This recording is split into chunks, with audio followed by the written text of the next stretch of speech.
What's up everyone, welcome to this video. In this video I will show you how to fix the randomly shuts off issue on your Redmi cell phone. So to fix this issue, first of all check the volume and power keys. If there is any dust or anything else stuck in the keys, then clean the keys, and after cleaning the keys the shuts off issue will be fixed. But after doing this, if you're still facing the issue, then open settings. Now in settings, tap on about phone. Go back and tap on more connectivity options.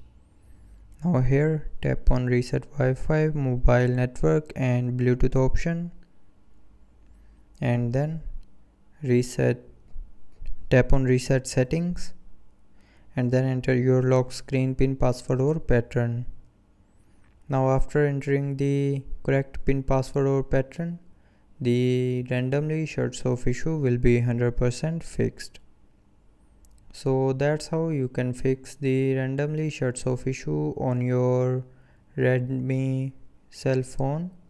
So I hope you liked the video. Thanks for watching.